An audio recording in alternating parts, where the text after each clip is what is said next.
All right, this progressive summit called Netroots Nation is underway in New Orleans this weekend. The speakers list is a who's who of leftist darlings, from the impeachment-obsessed Tom Steyer to the 2020 wannabes Kamala Harris, Elizabeth Warren, and Cory Booker. And while the big names light up the marquee, the lesser-known politicians are the ones who really have the pulse on the direction of the party, delivering their manifestos to adoring crowds. Here's the mayor of Jackson, Mississippi. We have made the declaration in Jackson, Mississippi, that we intend to be the most radical city on the planet. We need to be prepared to be as radical as the circumstances dictate we should be. Okay, as radical as the circumstances dictate. Okay, I need a translator for that one. I don't even get that. But in the age of Trump, let's face it, we have seen what that all can entail. And here's the mayor of New Orleans on what she hopes will happen next. Let's bring about the change that we know that our people need.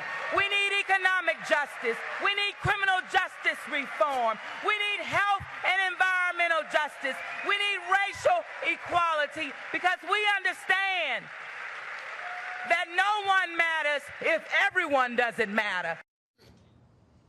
No one matters if everyone doesn't matter. I guess that's a double negative. That means no one matters, right? Oh, my gosh, I'll diagram that later. But the real question is this. Why fight so hard to whip up change for an economy that's actually working for the people at every level of the economy? Let's just take a look at what we're talking about here. Black, Hispanic, and non-high school graduate unemployment are now all at record lows. Job growth is also exploding across the country. We have more people employed now than at any time in our history. Wages are up 2.7% from last year. The housing market is making a massive comeback. And get this, manufacturing jobs are back. Oh, how many times did Barack Obama say that couldn't happen? It's the strongest manufacturing job market in 20 years, despite what all those naysayers told us. So what's the bottom line? There's a glaring disconnect between the so-called resistance and just regular Americans who want to work for a living. And those people are reveling in Trump's economic renaissance. Just listen to some of my radio callers this week.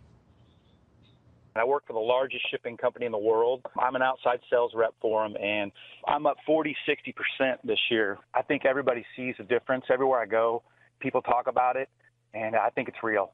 My family has a construction business, and my husband's phone is ringing off the hook. He currently has 7 houses to build. He's added employees and is hoping to give them more benefits.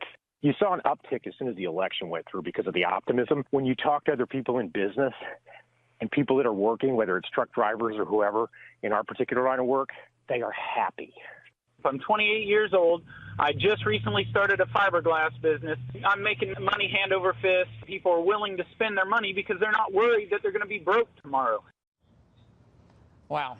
It is going to be awfully hard for the left to convince happy Americans to change course when they're actually now on a winning track. That Netroots gathering tells us a lot, though, doesn't it, about the direction of the Democratic Party. They're so far to the left. They're so far beyond all the bromides that they lack serious policy ideas to challenge the president's successful record. They've become basically the party of perpetual grievance and perpetual complaint.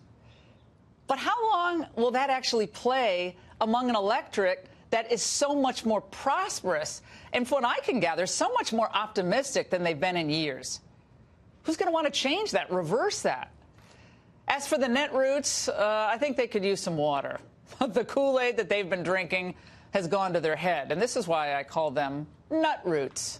And that's the angle.